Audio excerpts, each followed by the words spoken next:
O podcast que você ouve agora é uma produção da Central 3.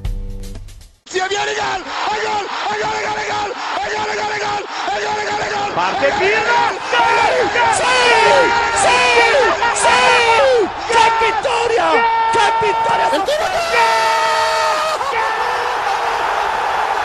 Non lo so che ha segnato, ma chi se lo frega! Tardelli!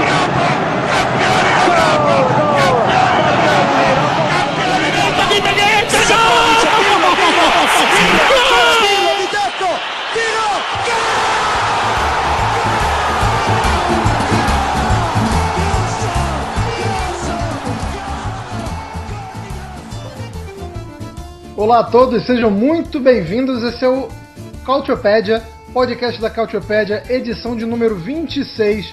Para quem ouve a gente, mas hoje a gente tem uma novidade, né?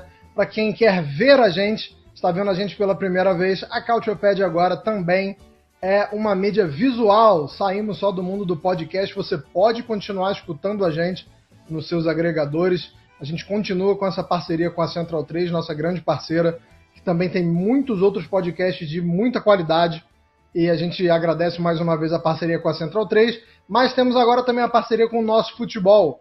Não que valha muito a pena olhar para essa minha latinha aqui, mas agora você também pode ver o podcast da Cautiopédia, graças a essa parceria com o Nosso Futebol aí, que a gente espera que renda muitos frutos e que dure bastante, que seja longa.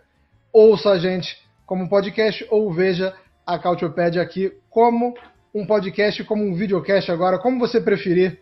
A gente está agora em várias mídias diferentes. E o podcast de número 26, episódio de número 26, vem trazendo como as equipes italianas foram na Liga dos Campeões e nas outras competições europeias. A gente vai falar sobre a boa largada da Inter de Milão, confronto contra o Atlético de Madrid começando aí com uma vitória. A gente também vai falar sobre o empate do Napoli com o Barcelona. Quero saber se foi um bom empate, se não foi, se é para comemorar, se não é, se dá para ter esperança, se não dá. E a gente vai falar também sobre a Europa League, já que duas equipes italianas se classificaram. O Milan passou bem, teve um grande primeiro jogo, então dá para dizer que passou bem, e a Roma só passou. A Roma passou com a água por aqui, com a água pelo pescoço, mas o que importa é que passou. Então a Itália com dois representantes aí na continuidade da Europa League. A gente também vai falar um pouquinho sobre o Bolonha, tá? Só para não falar que a gente não vai falar de Série A, para falar assim, pô, mas isso aí é programa europeu ou é programa da Cautiopédia? Vamos falar também de Série A. E quando a gente fala da Série A, a gente vai falar desse Bolonha que tem dado muita esperança para quem quer ver novidades aí em competições europeias, né? A gente vê algumas ligas aí mandando times diferentes para competições europeias. Talvez a Itália mande um, talvez o Bolonha consiga chegar lá na próxima edição da Liga dos Campeões. Veremos, mas até lá a gente vai analisando o que o time do Thiago Motta vem fazendo até aqui. É claro que eu não estou sozinho nessa, estou com meus fiéis escudeiros e vou começar jogando a bola para Caio Bittencourt. Bom dia, boa tarde, boa noite, Caio. Pode começar com o seu destaque inicial. Olá a todos. É uma boa notícia esse bom desempenho italiano nas Copas Europeias, porque quem sabe pode vir uma vaga extra por conta de ser um dos dois melhores desempenhos nacionais em competições europeias.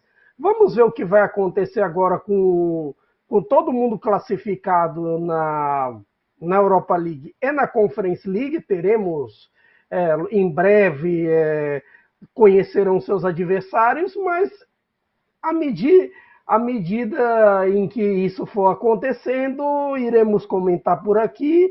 E eu já faço as contas se a Itália chegar em primeiro ou em segundo, porque me interessa bastante a questão da quinta vaga no campeonato e clubisticamente me interessa mais que o oitavo colocado possa ir para a Conference League. Quem sabe eu possa ver o Napoli jogando a Conference League, porque dependendo do futebol, é difícil. É difícil. Caio que comemorou o título da Série A na temporada como passada. Como o Napoli é um dos assuntos, vamos em frente. Vamos em frente. Daqui a pouco você fala um pouco mais sobre isso. Bom dia, boa tarde, boa noite, Nelson. Pode dar seu destaque inicial também. Bem-vindo.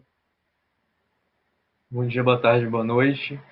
Né, a gente teve uma semana de altos e baixos, né, nas competições europeias por parte dos times italianos, né. Acho que a Inter foi o destaque, né, a gente vai se aprofundar daqui a pouco sobre isso. A Roma teve seus momentos, mas também passou no sufoco. O Milan rateou bastante durante o jogo, soube reagir de vez em quando, mas preocupa a torcida pelo seu desempenho defensivo especialmente. E o Napoli, né, fez com o Barcelona, acho que o pior jogo das oitavas de final dessa edição da Champions League. Né? Tá de parabéns o nosso Napoli, sempre se destacando. Não quer dizer que isso seja uma coisa boa. Mas vamos começar então, Nelson, pela Inter. A Inter venceu o Atlético de Madrid. Era um jogo muito esperado, né? Muito antecipado, todo mundo esperando para ver esse confronto, porque é um confronto muito equilibrado e equilibrado no alto nível, né? As duas equipes fazendo boas temporadas, a Inter muito sólida. Para a gente não chover no molhado, porque a gente na edição passada a gente já falou um pouco sobre essa solidez e sobre essa boa fase da Inter, focando muito na Série A. Mas acho que dá para a gente trazer um pouco também sobre o que essa Inter vem apresentando na Liga dos Campeões, mas eu queria fazer um recorte especial para você, que você falasse especificamente do confronto contra o Atlético, mas se aprofundasse um pouco mais de como sofreu pouco a Inter. Eu não lembro agora, não tenho os números também de quantas defesas o Sommer fez, mas se eu não me engano, se ele fez uma foi muito, porque eu lembro que até os 60 minutos de jogo mais ou menos, o Atlético não tinha nenhum remate a gol ainda. Então assim, por que a Inter conseguiu segurar o Atlético? Perdão a interrupção, consultei aqui os dados. Para quem não sabe, quando a gente faz o podcast, agora a videocast, a gente consulta tudo ao mesmo tempo, tem Google do lado, e consultei aqui. Sabe quantas defesas Sommer fez no jogo? 0. Isso mesmo, 0. Muito bom. Então, assim, eu queria que você tentasse explicar e falasse, desenvolvesse um pouco mais de como a Inter consegue não suar muito, né? A Inter, não é que a Inter amasse o adversário o tempo todo, mas a Inter não sofre. A Inter não fica acuada ou fica sofrendo muitos remates. Eu queria que você falasse especificamente sobre essa qualidade que a Inter vem mostrando. Né, na Champions League mesmo, desde 2006, né, a Inter não passava um jogo sem que o seu goleiro não fizesse defesas, né. Contra o Sporting em 2006 foi a última vez que a Inter não sofreu, não teve nenhuma defesa do seu goleiro, né. Então isso já tem 18 anos, praticamente, né. Então é um time que sabe o que fazer com a bola. Eu acho que esse é o principal. A Inter não é um time que se defende ficando sem a bola. É um time que costuma ter a bola e atacar pelos lados, ter uma grande movimentação dos seus jogadores versáteis, que executam funções diferentes. Tem um momento do jogo, por exemplo, que você vê uma construção de uma saída de bola que você tem os 3 zagueiros atuando como meio-campistas. Então, a fase ofensiva serve também para a Inter se defender. É um time que consegue manter a bola e consegue ocupar bem os espaços, nem sempre com os jogadores em suas posições originais. Então, acho que isso faz muita diferença. Quando não tem a bola, o momento sem a bola, é um time que sabe o que fazer. Se ela sabe ocupar os espaços, até de forma heterodoxa, né, diferente, quando está com a bola, a mesma coisa acontece quando está sem. Então, assim, o Inzaghi ele era muito criticado inicialmente por não conseguir, às vezes, fazer com que a Inter tivesse, não vou dizer um padrão de jogo, mas não conseguisse ter solidez ao longo de uma das partidas.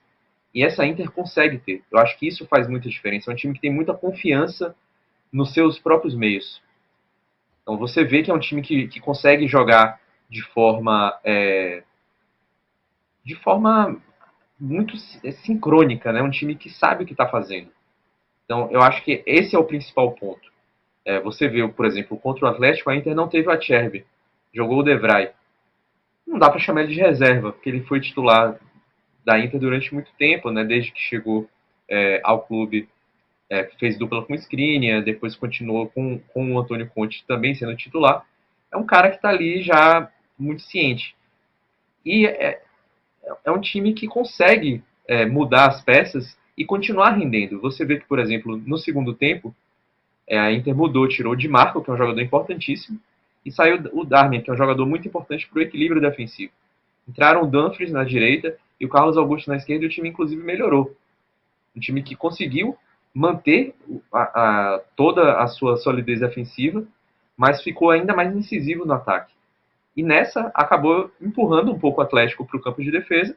Isso também é uma forma de se defender, né? Para não fugir muito da sua pergunta. Eu acho que é um time que consegue... É um time muito bem treinado, né? A gente, várias outras vezes, até falava sobre como o Inzaghi estava por um fio no cargo, e isso é um mérito muito grande dele. Ele estava num período muito complicado, no final do meio para o fim da temporada passada, porque o time, principalmente na Série A, não conseguia ter essa constância, e ele conseguiu virar o fio. Ele levou o time para a final da Champions League. Isso mudou muito o moral dos atletas, apesar de o elenco também ter sido modificado nesse período, mas isso fez com que os jogadores tivessem mais convicção. Convicção no próprio talento, convicção no trabalho do técnico, que a diretoria começasse a apoiar muito mais. A diretoria naquele momento apoiou grande parte da torcida da Inter queria que o Inzaghi fosse demitido, porque acreditava que, primeiro, o Scudetto de 2021-22, que ficou com o Milan, foi uma chance perdida de chegar à 20ª estrela, ao 20º Scudetto, que seria a segunda estrela na camisa, sobre o escudo, e que também, no campeonato que o Napoli venceu, que o time deveria ter sido mais competitivo. Então existia essa pressão muito grande, e ele conseguiu dar essa volta por cima, e hoje a Inter é um dos times que tem o melhor, pelo menos entre os 5 melhores times do futebol europeu em termos de desempenho, e também um dos times mais bem treinados do continente. E Caio, só reforçando que o Nelson falou de que realmente quem entrou muito bem no jogo contra o Atlético de Madrid, embora o Arnautovic tenha perdido um gol que difícil ele de explicar, né? Durante o jogo os comentários sobre o Arnautovic mudaram muito. Primeiro foi xingado e depois muito celebrado, mas eu queria que você tentasse projetar um pouco do jogo da volta pela seguinte razão. Depois que a Inter faz o gol, o Atlético tenta sair um pouco mais. Até fiquei um pouco surpreso, achei que o Atlético não mudaria sua postura, até porque perder por 1-0 fora de casa não seria nenhum grande problema numa eliminatória, mas o Atlético tenta sair. E aí a gente vê uma Inter que vai muito rápido da defesa para o ataque, né? Tem uma transição muito rápida, seja com lançamento, seja com condução, e sempre com muita gente. E eu queria que você falasse se essa pequena fatia do jogo, esse finalzinho do jogo, já dá uma esperança ainda maior para essa classificação, porque muito provavelmente o Atlético vai para cima, tem que ir para cima, né? E a Inter mostrou que se o Atlético for, vai ter uma sarna para se coçar aí, porque a Inter é muito rápida na transição, né, cara? Eu acredito que seja isso. Ao mesmo tempo, eu achei que a melhora do Atlético também foi por aquela dosada de desempenho que a Inter deu, porque a Inter foi superior em boa parte do jogo. Ela se construiu com uma partida muito boa dos seus meio-campistas. Tudo bem, não é o suficiente para o Çalhanoğlu chegar e dizer que eu sou o melhor redista do mundo. Calma também, Çalhanoğlu. Mas realmente tem jogado um futebol para tal. O Barella não foi o melhor em campo para as estatísticas de mais de um meio de análise. Não foi à toa, porque ele participou muito do jogo. Lautaro participou bem do jogo também. Touré, enquanto esteve, não foi mal. O Arnautovic, essa montanha-russa de desempenho. Se vê até na própria Série A, quando ele entra, que às vezes tem uma certa dificuldade com os gols.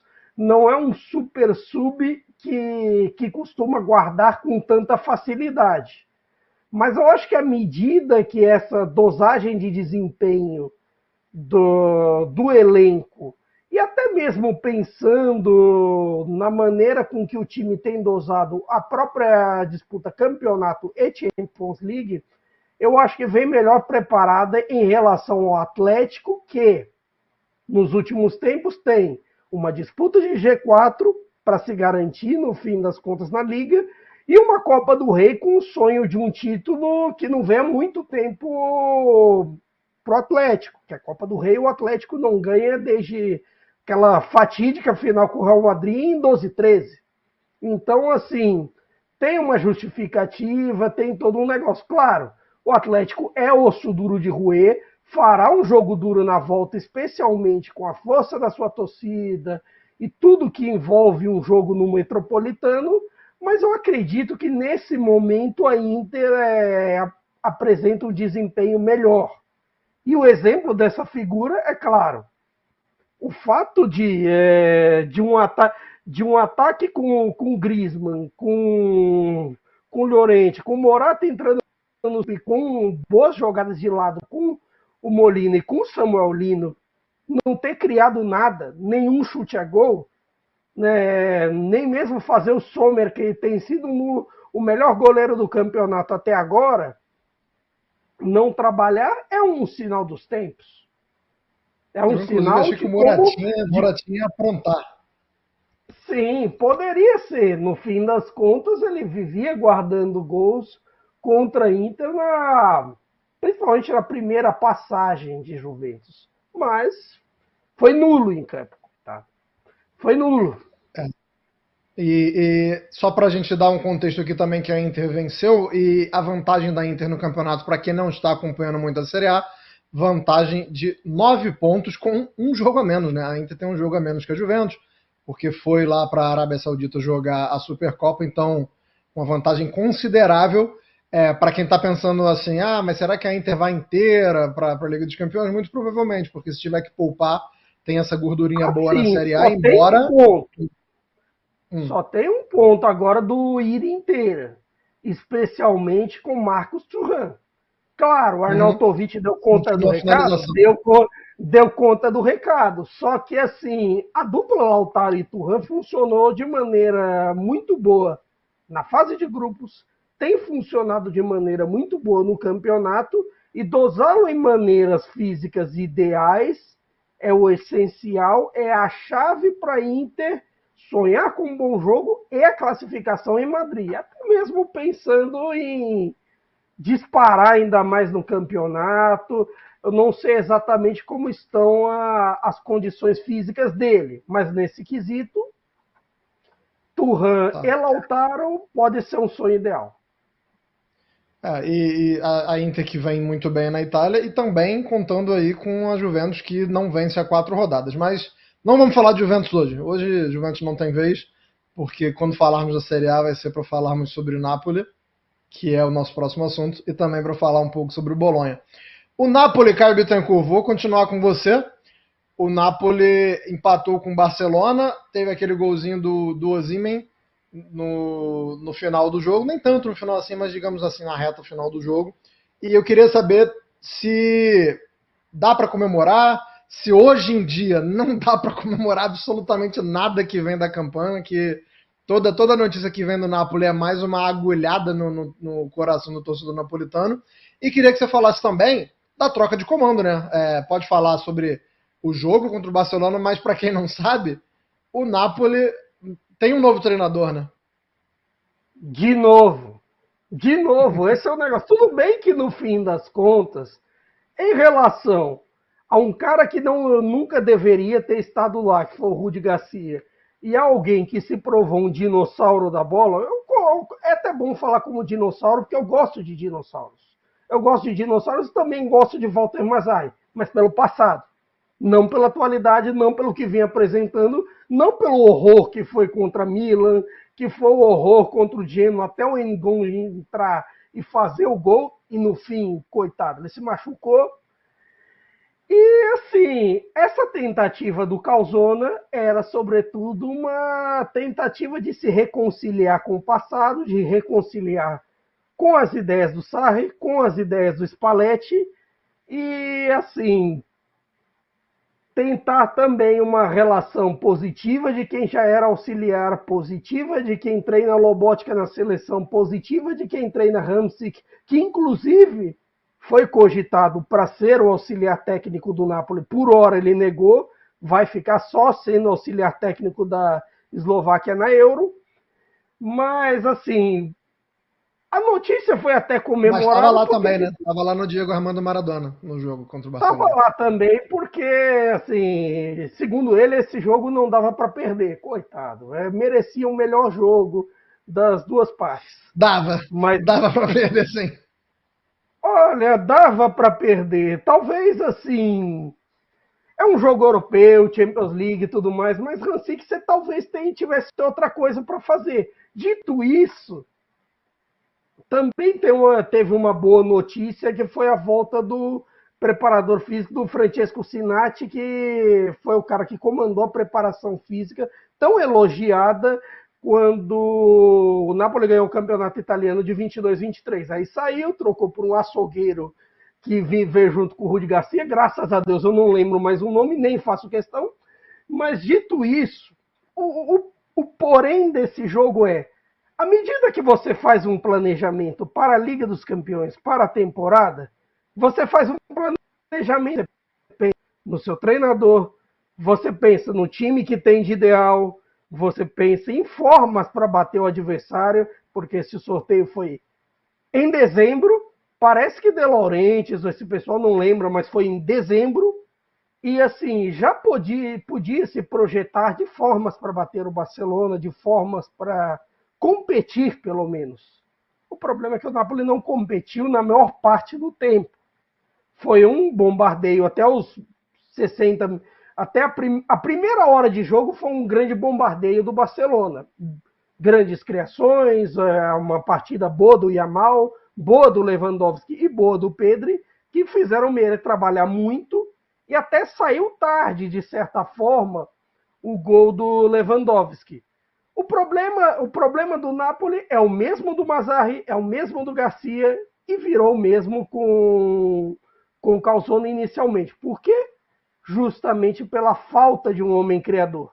Tá certo que, por exemplo, o Zielinski, quando entra e quando entrou nos últimos jogos com o Mazzarri, aí ele já não estava querendo mais nada com a vida e até por conta disso ele saiu excluído das inscrições da Champions League. Mas se você sabe que falta o seu meio-campista principal, por que vender o outro tão facilmente como foi o Elmas? É uma questão. Porque você apostou tudo em alguém que fisicamente está voltando de um caso de malária, como é o Cauré. Aí, no fim das contas, acontece o mesmo que foi a ruína de vários jogos do Napoli nessa temporada. Colocaram o Cajus, um meia defensivo, para armar o jogo. Não é por coincidência que até os 70 minutos o Napoli sequer tinha chutado a gol.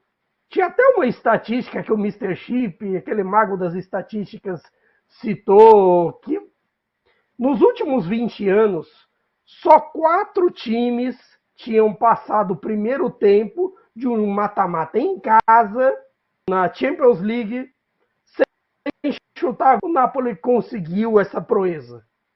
E vamos combinar, se não fosse o gol achado do Osimhen, achado pelo Anguissa, que não vinha fazendo uma boa partida até o segundo tempo, e achado pela entrada do Lindstrom, que foi um acerto do Calzona, quando ele substitui corajosamente o Kvaratskhelia pelo Lindstrom, talvez já poderíamos dar até como eliminatória morta, porque o Napoli não se criou para cima do Barcelona e não criou.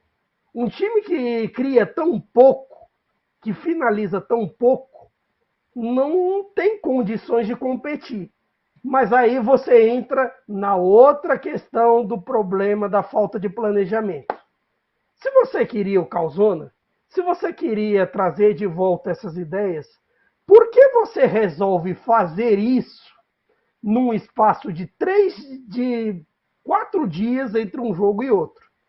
Que o Napoli jogou com o Genoa no sábado, o papo de Calzona começou a pipocar no domingo, e aí ele foi demitido na segunda à noite. E mesmo assim, tipo, com a bagunça que é a comunicação do Napoli, foi demitido via imprensa. Soube pela imprensa pelas palavras do De Laurentiis. Quer dizer, é uma bagunça. Virou uma bagunça, um negócio sem critério nenhum. E aí você pergunta, o que você espera de uma situação assim? O que você espera de um treinador que chegou a 48, 24 horas, que só deu uma unidade de treino para esses atletas? Vou tentar focar um pouco mais no que vem, então, Caio. Vou jogar para o Nelson pelo seguinte. É difícil. Não, exatamente. A gente não sabe muito bem o que ele vai tentar implementar, o que, que ele vai tentar mudar nesse time, o que, que vai ser mantido, qual vai ser a reação, a recepção dos jogadores, como é que está o ambiente, se a bagunça da diretoria influencia no campo. Mas, Nelson, o Napoli é evidente, é lógico que o Napoli vai para o jogo contra o Barcelona querendo se classificar. Ninguém vai. Não dá para morrer de véspera, né? Vai tentar lutar, embora com tantos problemas como a gente acabou de citar, tem que ir lá e tentar alguma coisa. Eu queria que você falasse um pouco do restante da temporada, não só da Liga dos Campeões, porque assim, se o Napoli passa, beleza, milagre, bota a mão pro céu, agradece a ação Maradona e vai em frente. Mas assim, é de Maradona, fato San uma Gennaro, prioridade? tudo. É de fato uma prioridade, Nelson, nesse momento, se avançar, se não avançar na Liga dos Campeões, a Série A não passa a ter um peso muito grande por tudo que o Napoli não fez na Série A. Não vai ficar muito difícil o Napoli conseguir conciliar tudo. É claro que o torcedor espera que passe e aí depois isso é um problema para daqui a pouco. Mas não tá ficando muito difícil o Napoli, até nas expectativas mais otimistas, se passar, não vai ficar muita coisa, não vai ficar muito difícil, não é um momento pesado até no melhor cenário? A temporada do Napoli, assim, só não vou dizer que foi pro lixo porque ainda tem alguns meses pela frente. Mas é a pior temporada de um campeão italiano, pelo menos nos últimos 30 anos. Praticamente nos últimos 30 anos.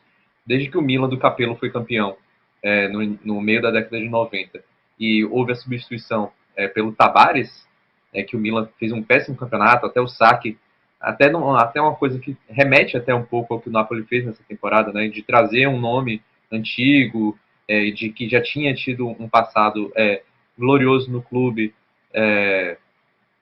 de volta para tentar chegar lá. O Napoli fez o Milan daquela temporada foi muito mal, né? Então o Napoli dessa vez vai pelo mesmo caminho. Então a Champions League acaba sendo a classificação, pelo menos as quartas de final, acaba sendo não vou dizer uma salvação, mas enfim, seria um dinheiro a mais, né? Eu acho muito improvável que o Napoli consiga ser campeão da Champions League, então não acho que seja algo que estejam pensando por lá. Agora, pelo menos a briga ali na Série A ainda está muito próxima, né? Assim, o Napoli já está um pouco distante da Champions League, via Série A, né? A distância hoje se eu não me engano, é de 8 pontos, né? Do Napoli para Bolonha e Atalanta, que estão ali na quarta e na quinta posição. A gente já falou que o quinto colocado pode provavelmente também ganhar uma vaga na próxima Champions League devido ao ranking da UEFA. 9 pontos. 9 pontos, né? 8 pontos era a Lazio, né? Que jogou nessa quinta e conseguiu diminuir, tirou seu jogo atrasado. O Napoli ainda tem um jogo atrasado, né? Tem isso aí como vantagem, né? Vai jogar contra o Sassuolo, que está ali beirando a zona de rebaixamento, então pode ser que diminua essa distância aí para 6 pontos, vamos colocar. Porém, tem um jogo contra a Juventus logo aí, então talvez não seja tão bom assim se animar, tanto porque vai ter um jogo difícil pela frente. Mas é uma temporada de fatos históricos, né, para o Napoli, pelo lado ruim, né? É o primeiro time campeão italiano que já está tendo, né, nesse caso, fez 2 mudanças de técnico na temporada posterior ao título. Nunca isso tinha acontecido. Então isso dá uma dimensão do tamanho do desastre que é a temporada. O Caio pode falar aqui, pode passar um programa inteiro falando mal do De Laurentiis, porque a culpa é dele. Ele resolveu fazer tudo. O Giuntoli foi para a Juventus e ele resolveu contratar um diretor esportivo inexpressivo, né? O Mauro Meluso era diretor no Lecce. O Lecce já tinha uma pessoa muito mais gabaritada que o Meluso para fazer o seu trabalho, que é o Pantaleo Corvino. Então, pegou um cara meio inexpressivo e começou a tomar todas as decisões. E o Meluso não trabalhava... Veja só, peraí. Perdão o atropelamento. O Meluso não trabalhava há 2 anos. Há 2 anos. Pois e ele foi ressuscitado pelo De Laurentiis. E trabalhou no Spezia antes, né? Tipo, outras realidades. Outro tipo de coisa, de ambições, né? Então, ele pegou um cara que ele poderia deixar ali de lado e começou a tomar todas as atitudes. Então, assim, já deu para ver que o negócio dele não é comandar time de futebol. Contrata, deixa os caras trabalharem lá, beleza, isso aí você sabe fazer. O Napoli ressurgiu muito por causa do trabalho dos outros. Do seu dinheiro, sim, mas pelo trabalho dos outros. Então, volta lá para produzir filme, fica na boa, vai dar piti É engraçado que, em assim, assembleia, isso você faz bem. Na edição do título passado, eu até brinquei assim que tipo a ideia do De Laurentiis foi a grande vencedora do último campeonato. Agora, ao contrário, a ideia do De Laurentiis é a grande perdedora da temporada da Série A. Até se por um acaso acontece um milagre e de repente o Napoli engata e vai para a Champions League. Se pegar uma Conference League, já é lucro. Embora, assim, os italianos às vezes pensam tão negativamente com a Conference League que eu vejo alguns torcedores de grandes clubes assim, do próprio Napoli, até nos papos diários, torcerem o nariz dizendo que não, eu prefiro ficar fora das Copas do que jogar Conference League. Até, por exemplo, para não dar dinheiro para o De Laurentiis. E o engraçado não é que o Napoli está sem dinheiro. O Napoli teve o maior lucro da Itália na temporada passada, no balanço passado. E assim, para as comparações desse Milan que o Nelson citou, o Milan de 96, 97, a única diferença entre um e outro é que, assim, quem brigou no caso foi, no caso do Milan, foi o Sacchi que brigou com o Baggio, brigou com as estrelas, tinha contratações muito cruas naquele momento. É o caso desse Napoli até agora, contratações muito cruas, que não dão resultados e por aí vai. A única diferença é que lá o veterano brigou com as estrelas. Aqui, no caso do Napoli, foi o Garcia que brigou com as estrelas.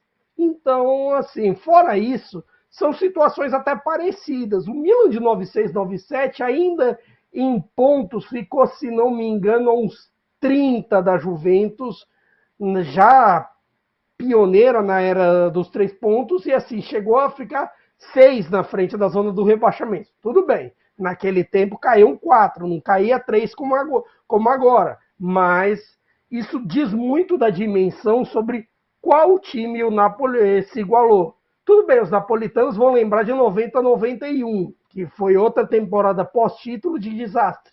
Mas naquela o Napoli ganhou a Supercopa e teve o drama do Maradona, o drama pessoal, com todas as situações, ele pego no doping, por aí vai. Rapaz, voltei no tempo aqui, vocês estavam falando, eu dei uma leve devaneada aqui sobre esse Milan aí, da parte boa e a parte ruim.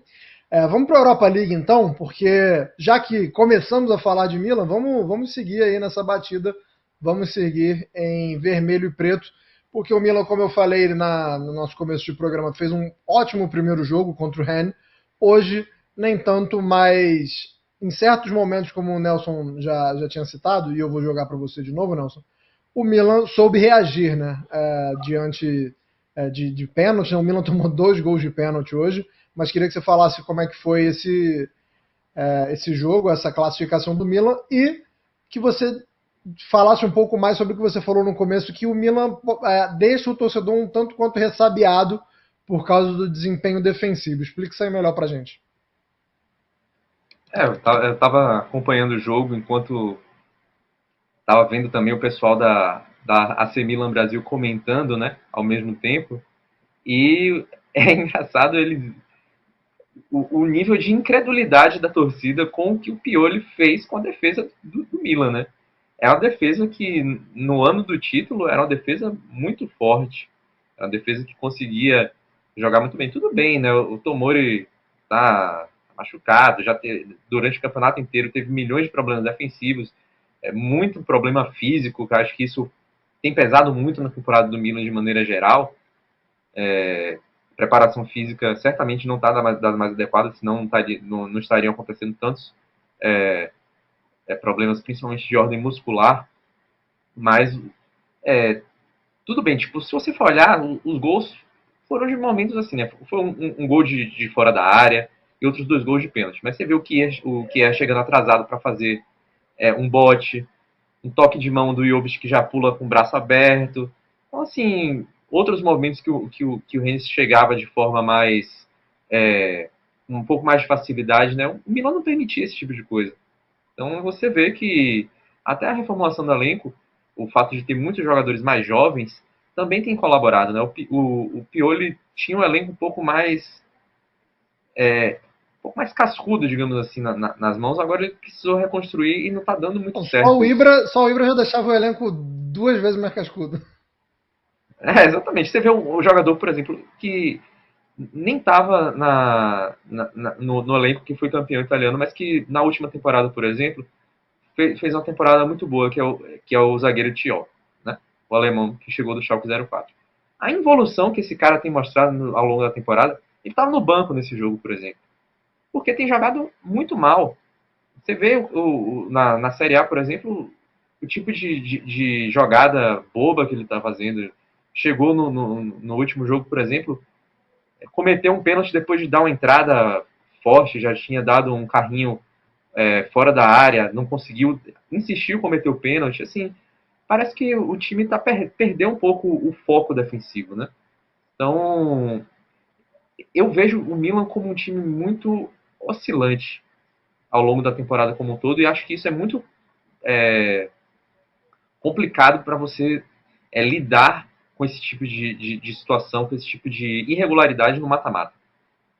Tudo bem, o Milan construiu um 3-0 no jogo de ida, e isso faz com que até haja um certo relaxamento e tudo mais, e que o time não tenha talvez entrado de uma maneira tão focada assim, e porque tinha uma vantagem muito expressiva. Aí você vê, tomou os 2 gols que fez, foram poucos minutos depois de ter sofrido um dos gols do Rennes, né? Então acho que isso é um ponto positivo. Você vê Rafael Leão também tem conseguido voltar a jogar de uma forma um pouco melhor, né? Se lesionou, estava com um pouco de dificuldade de fazer gol. Hoje, nessa quinta, ele fez um gol. Assim, eu estava até comentando mais cedo com outra pessoa que eu não achei o gol tão bonito assim, porque achei que a defesa deu uma facilitada, recuou demais, ele dividiu com o goleiro e tudo mais. Mas enfim, tipo, mostrou mostrou características do Rafael Leão, né? Aquele cara que consegue partir na transição, que tem controle da bola, que consegue chegar para finalizar, rindo, obviamente. Então, assim... Não, isso aí eu perco a compostura. Isso aí, se você ver os replays do Rafael Leão, ele estava rindo. Inclusive, a risada é quando ele está disputando no corpo, né? Para ganhar ali, para se antecipar, chegar antes do goleiro, ele está com um belo sorriso no rosto. Exatamente. Outro ponto que eu acho positivo nesse Milan é o Jovic. Apesar de ele ter cometido o pênalti, ele tem voltado a jogar, tem sido muito importante saindo do banco de reservas. Contra o Rennes ele começou jogando, mas ele é reserva do Giroud, né? Então ele tem conseguido mostrar um pouco do que ele mostrava no Eintracht Frankfurt, que ele certamente não mostrou no Real Madrid, que mostrou muito pouco na Fiorentina, e eu acho que isso é importante para poder até dar uma descansada no Giroud, que já é um veterano, né? Então eu acho que o Milan tem que focar muito nessas 3 peças de ataque se quiser ir mais longe na Europa League, né?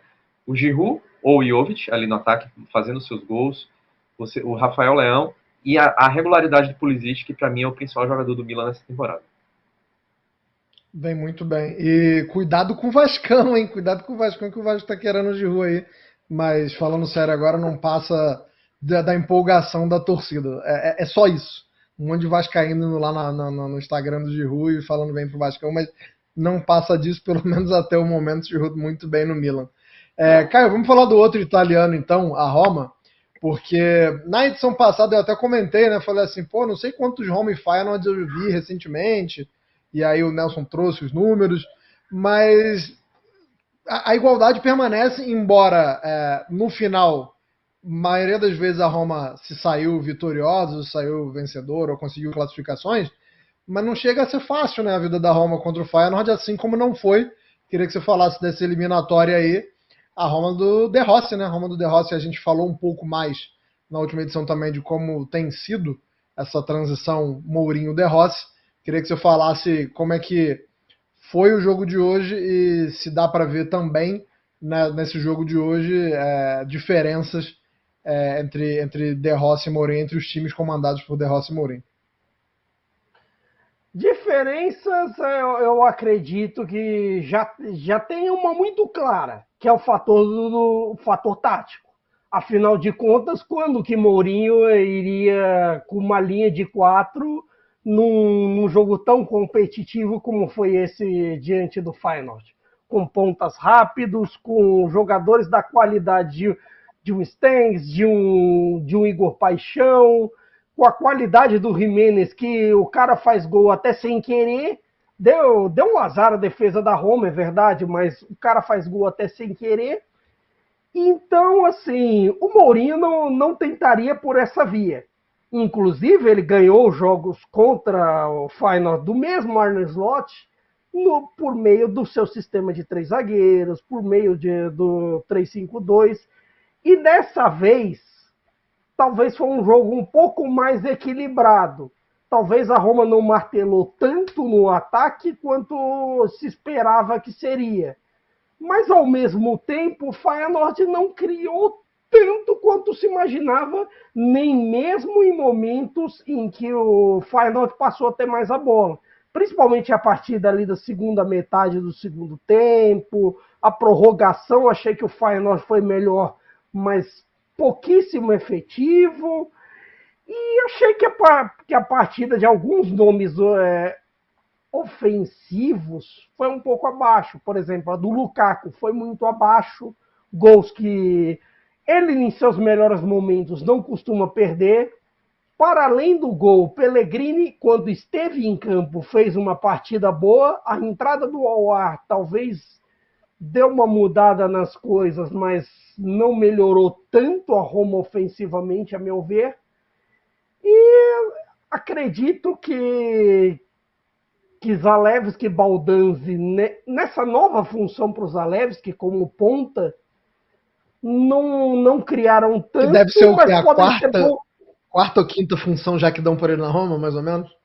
Exatamente, porque já é uma função nova, porque ele já fez ala, ele já fez lateral, ele já jogou por dentro pelo meio, aí terminou o jogo de ponta.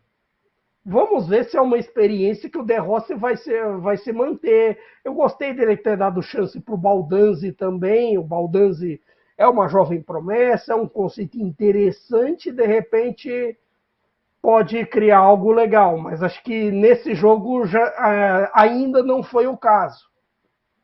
Dito isso, passar dos pênaltis na maneira como foi, e até, por exemplo, na questão Svilar, Rui Patrício, pode ser um bom sinal saindo disso. Principalmente para o Svilar, que despontou bem no Benfica, teve lá seus momentos difíceis em jogos de Champions League que acabaram ficando marcados por ele, e aí ele foi para a reserva, depois saiu rodando, e agora, na Roma, começa a jogar um pouco mais, começa a ter uma rotação maior entre ele e o Rui Patrício. Quem sabe essas defesas de pênalti que deram a classificação para Roma dão moral para ele, dão um desempenho para ele botar a cabeça no lugar e botar os melhores momentos dele de Benfica, antes das falhas, para um futuro na temporada. Então... Amém, até porque o Rui Patrício não... Assim, o Rui Patrício tem grandes momentos, né? O Rui Patrício tem jogos de fechar o gol, mas também... Quando ele é bom, ele é ótimo. Quando ele é ruim demais também. Ele é péssimo. E a gente ainda tem outras figuras na Roma com essa mesma característica, né? Digamos assim, não vou me alongar muito, mas... É um time muito sujeito a tempestades. Esse que é o problema. Porque, assim, você olha peças da Roma, você olha o Paredes, você olha o Dybala, que hoje não teve uma partida tão boa. O Paredes teve também, vale dizer... Você olha até o Lukaku, até outros nomes, o Spinazzola que saiu. Você olha esses caras e pensa, o melhor momento deles pode ser feito. Mas você não sabe se, por exemplo, quando o dia tá ruim, ele não arruma tanta coisa. O Dybala, assim, se você pensa nos melhores da Roma, no Dybala, no Lukaku, até mesmo no Pellegrini, que ele arrumou esse chutaço, um gol bem bonito. Arrumou um gol bem bonito no momento que o Feyenoord faz. Tipo, você consegue imaginar ele num jogo ruim, mas que de repente ele tira um lance da cartola. Tem uns ali que, assim, que quando estão mal, esquece. É isso. Falamos então de todos os italianos na Europa nessa semana. Mais uma vez reforçando aqui para você que está escutando a gente, que você também pode ver a gente agora. Agora a gente com a parceria com o Nosso Futebol também estaremos aí em mídias visuais, também poderá ver as nossas latinhas. Você pode ver quando o Caio der um ataque com o Napoli, você pode ver eu dando risada. Agora tudo isso também pode chegar aos seus olhos e não só pode ver aos o cenário, seus ouvidos. Pode ver nossas camisetas, pode ver não, a camisa é um o Anderson sério, meus tiques a lá Rafael Nadal, o Nelson sério também. Pode agora ver tudo isso também. Para quem está escutando, Caio com a boa camisa do Borussia Dortmund, eu com uma da Juventus e o Nelson com a camisa da seleção italiana de 98, Nelson, é isso? Essa camisa é de 98, 94. Né? Na de 94. Do aniversariante da semana, Roberto Baggio. Roberto Baggio, exatamente.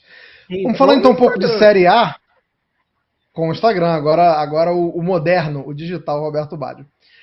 Falar um pouco de Série A porque faz um tempo já que a gente vem querendo falar sobre o Bolonha, mas a gente acaba não falando. Hoje a gente conseguiu um tempinho aqui, a gente conseguiu um espaço e de forma muito merecida, né? O Bolonha merece ser comentado, merece com os holofotes que têm começado a se virar lá para o time do Thiago Motta. O Bolonha que vem de resultados muito importantes, e aí o pessoal pode até falar assim, mas tá ganhando os times aí, ganhou do Lecce, ganhou do Sassuolo, mas também arrancou ponto contra o Milan, venceu bem da Fiorentina, venceu bem a Lazio na última rodada da Série A. É uma equipe que vem conseguindo resultados não só contra, digamos assim, a parte de baixo, ou contra quem teria um pouco mais de obrigação, né? Não gosto muito dessa palavra, porque ninguém tem obrigação de ganhar, todo mundo vai lá para ganhar o jogo. Mas enfim, o Bolonha chegando agora na 25ª rodada, após o fim da 25ª rodada, a gente já falou aqui que algumas equipes têm jogos a menos, mas o Bolonha não é uma delas, já fez as 25 rodadas. O Bolonha na 5ª colocação. O Bolonha, o Caio vem batendo muito nessa tecla, de que talvez o campeonato possa ter ganhar uma vaga a mais em competições europeias, a 5ª vaga na Liga dos Campeões e, consequentemente, vagas em outras competições europeias também. O Bolonha hoje é quem ocuparia essa possível, essa esperada 5ª vaga. A gente ainda não sabe como vai ser, mas com o desempenho bom das equipes italianas em competições europeias, a gente espera que venha essa vaga para o campeonato italiano, e o Bolonha seria o responsável por isso. Nelson Oliveira, fala um pouco do Bolonha, por que tem dado certo, porque a gente vem de algumas temporadas em que o Bolonha até contrata bem, a gente fala bem do elenco do Bolonha, das contratações, da política de contratação, mas não dava liga, não engranava. E agora, de fato, engrenou. Por quê, Nelson? Antes eu vou fazer um parêntese histórico, né? A gente está falando de Roberto Baggio que foi ídolo no Bolonha e que jogou no Bolonha no último momento que o Bolonha teve de glória europeia, né? Ele, para ir para a Copa de 98, ele foi jogar no Bolonha e ajudou o Bolonha a se classificar primeiro a Copa Intertoto, né, que era uma competição antiga que dava vaga na Copa UEFA. O Bolonha ganhou a Copa Intertoto já sem o Roberto Baggio, que foi para a Inter, e se classificou para a Copa UEFA, foi semifinalista da Copa UEFA em 99, e na temporada seguinte fez a sua última, até então, participação numa competição grande da UEFA, né? Porque a Copa Intertoto era uma competição da UEFA, mas era uma competição de início de temporada que era classificatória para a Copa UEFA, que hoje é a Liga Europa, né? Então a gente pode dar uma descartada nela aí. Para quem gosta de história, vou dar um parênteses bem rapidinho aqui. Giuseppe Signori fez chover naquela temporada, viu? Fez gol de tudo que é jeito. Giuseppe Signori, que também usou essa camisa que eu estou vestindo aqui, porque ele esteve na Copa de 94 também. Então, fechando aqui, né, o Bolonha tem tudo para acabar com esse jejum. Pode não ir para a Champions League? Pode não ir. Mas a temporada do Bolonha já é histórica, porque agora vai fazer praticamente 24 anos, quase 25, que o Bolonha não joga uma competição europeia e muito provavelmente jogará uma competição europeia. Acho que pela solidez que esse Bolonha tem, acho que a chave que a gente pode colocar do trabalho do Thiago Motta é solidez. É um time que sabe como joga, tem mecanismos muito bem trabalhados, é um time que não arreda o pé na defesa, consegue se defender muito bem, tem a quarta melhor defesa do campeonato, junto com a Atalanta, tem 23 gols sofridos. A Inter está fora de cogitação, né, que sofreu só 12, mas você vê a Juventus, que é a segunda, sofreu 17. O Torino é o terceiro, sofreu 22. Então, o Bolonha está muito bem colocado ali em termos de defesa. Então, você falou de contratações, o Bolonha fez boas contratações para a defesa. Você tem o Belkemal, o holandês, o Lukumi, que jogou aqui, né, talvez muita gente lembre dele, porque ele chegou a jogar Libertadores, né, Libertadores eu não me lembro agora, mas ele jogava no Deportivo Cali, então ele jogava competições aqui na América do Sul, então uma galera pode lembrar dele, é jogador da seleção colombiana, também tem jogado, mas principalmente o Calafiori. O Calafiori é um jogador lateral esquerdo, formado pela Roma, chegou a jogar no Basel da Suíça, voltou para ser lateral esquerdo, mas o Thiago Motta disse não, ele vai ser zagueiro, e ele tem sido um dos melhores zagueiros do campeonato. Zagueiro canhoto, tem jogado pelo lado esquerdo da defesa, tem feito muito bem. Mas você tem outros nomes, né? Tipo o Stefan Posch também, que é um jogador austríaco que joga de zagueiro, joga de volante se precisar, tem jogado na lateral, que é um cara que também já tinha sido, já desde o último campeonato, um dos melhores da sua posição, no caso, jogando como lateral direito. Então, mostra que o Bolonha tem tido um bom olhar, de fato, para contratações. No mais, você vê na frente uma aposta que o Bolonha fez, que foi liberar o Arnautovic, que era o seu principal jogador na última temporada, que também não se dava tão bem assim com o Thiago Motta, vale colocar, e apostou no Zirkzee, que é um jogador que o Bayern tinha descartado, já tinha jogado na Itália pelo Parma e não tinha feito muitos gols, mas que é um cara extremamente técnico, é um dos atacantes mais técnicos da Série A e tem jogado demais também. Então está entre os melhores atacantes do campeonato. E pouca gente fala, porque ele é um pouco coadjuvante, mas ele tem mais gols que o Zirkzee. E o Orsolini é um cara que está no Bolonha já há bastante tempo e tem sido sempre o principal jogador do Bolonha nos últimos campeonatos. Vinha sendo esse cara. Agora ele está de coadjuvante, mas ele é um cara importantíssimo para o funcionamento desse time. Então o Thiago Motta é um cara que conseguiu unir talentos em várias posições do campo. Você ainda tem o Lewis Ferguson, que é um cara novo ainda, um jogador escocês. Jogadores escoceses têm dificuldade de se adaptar ao futebol italiano historicamente. Ele não teve. Já é o maior artilheiro escocês da história da Série A, inclusive. Está na mira da Juventus. E é um cara ali que joga no meio campo, joga de atacante, é um cara versátil. Então o Thiago Motta consegue unir isso, né? Jogadores com talento, versáteis, que dentro de um esquema muito bem pensado. É um cara que o Thiago, né, sempre foi taticamente muito inteligente. Ele mostrou isso enquanto jogador e tem mostrado também como técnico. É um cara que muita gente dava até risada, né, que ele tinha aquela ideia do esquema 2-7-2, né, que era uma coisa, ao invés de a gente ver o campo na vertical, ele via o campo quer dizer, agora até deu um bug aqui, se é o que é o vertical, horizontal. Enfim, de trabalhar a bola de forma ali por dentro e tudo mais. Muita gente criticou isso, ele nem fala disso, mas no final das contas o que ele tem mostrado é que as ideias dele têm dado resultado. Não sabemos se mas as ideias dele têm dado resultado. Caio, eu queria que você falasse um pouco do Bolonha também. Acho difícil tirar o foco do Thiago Motta, porque o Nelson falou bem de vários jogadores, mas você pode ver a influência do Thiago Motta em todos eles. Você pode ver, acho que o exemplo do Calafiori é o mais gritante, mas eu acho que ele é o principal responsável e não tem muito como fugir disso, né, cara? Não tem, e assim, taticamente ele é um cara que conseguiu fazer o melhor futebol do Zirkzee, ele consegue fazer o melhor futebol do Lewis Ferguson, que assim, você olha um jogo do Bolonha, o sujeito, uma hora ele tá aqui no campo de defesa, outra hora ele tá indo pro ataque, em qualquer momento você vê Lewis Ferguson em campo. É um negócio incrível a cobertura dele. Fora a questão defensiva e tudo mais, Mas eu acho que o principal fator desse aspecto da construção desse Bolonha é a multiculturalidade e a juventude, que nesse aspecto também é um bom sinal para o Thiago Motta, por dosar uma equipe que tem uma média de idade tão baixa, a menor da Série A, de 24,8 anos em média, e é composta mais ou menos por assim, dos que costumam jogar ali entre rotações, 18 jogadores estrangeiros de 15 nações diferentes. Se você for parar para pensar, a revista Undit, que é, por sinal, muito boa, citou que na vitória por 2-0 com o Torino no final de novembro, o mais velho era Skorupski no gol com 32 anos. O capitão Aebischer, suíço, de 26. E aí você tem jogadores do campeonato belga, que vieram da Bélgica, como é o Azuz, o Lungumi e o Zirkzee, por empréstimo do Bayern. Eles foram buscar jogadores na Eredivisie, com o Carlson, com o Belkeman nos últimos anos. Da Premiership escocesa, com o Ferguson. Você tem o Ndoye, o Aebischer e o Calafiori, que bateram na Suíça também.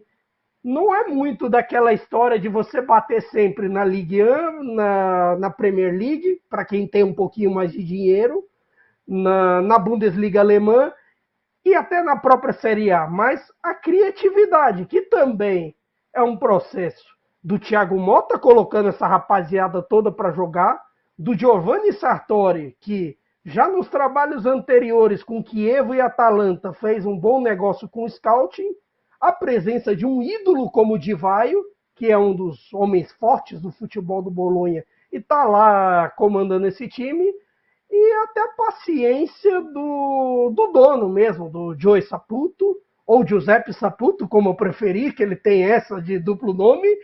Numa dessas é ter a paciência de esperar, a paciência de acreditar nesse projeto de juventude que é fundamental na Itália.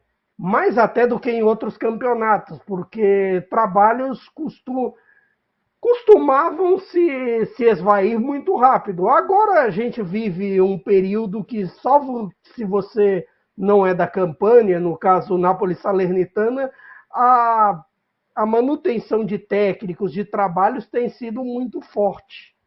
Então, o exemplo positivo muitas vezes é desse Bolonha, que busca muita gente ali na periferia da Europa, muita gente, como eu falei, da Europa Ocidental, aí se fala de Suíça, Escócia e outras ligas. Essa busca, esse scouting tem dado resultado e tem sido a métrica desse Bolonha de sucesso. E como todo mundo joga, aí, assim, como não tem como não ficar satisfeito. O jovem joga, o esquema do Thiago Motta permite rotações o tempo todo e, assim, todo mundo está feliz na Emília-Romanha. Quer dizer, todo mundo, sim, porque se você for parar para pensar, até o grande rival regional do Bolonha, que é o Parma, está feliz também, líder da B. Só a Fiorentina que não ficou feliz em perder o clássico para o Bolonha. Talvez dando uma quedinha ali, abre o olho. Mas a Fiorentina vem de bons anos também, dá para falar. Não está tão feliz agora, mas também não tem muito do que reclamar. Sim, tá viva a Fiorentina e tem uma Conference League, mas às vezes ela me é meio estranha, confesso. Muito obrigado a todo mundo que escutou e que assistiu a gente até aqui. A gente vai ficando por aqui na edição de número 26. Eu não tinha parado para pensar, que você falou da multiculturalidade do Bolonha. Com um dono canadense, acho que não deve ser por acaso, não. Eu ainda não tinha parado para pensar nessa... É o mesmo dono do Montreal Impact, vale dizer. Exatamente. Que também é dono de uma empresa de laticínios. Mas não falarei o nome porque nunca ganhei um queijo dele. Então não vou fazer essa propaganda grátis. Se ele quiser mandar um queijo aqui para casa, eu falo. Se você mandar queijo suíço, queijo italiano, queijo mineiro, quiser mandar cada um nas 3 casas aqui, passamos o endereço. Tá aí, então, o pedido do final de programa. Muito obrigado a todo mundo. Agradecer mais uma vez a parceria com a Central 3, o Leandro e a mim, e agora a nova parceria com o Nosso Futebol A gente se vê e a gente se ouve em breve, quando o Cautiopédia tiver mais um episódio. Por enquanto é só, e muito obrigado mais uma vez. Arrivederci e tchau.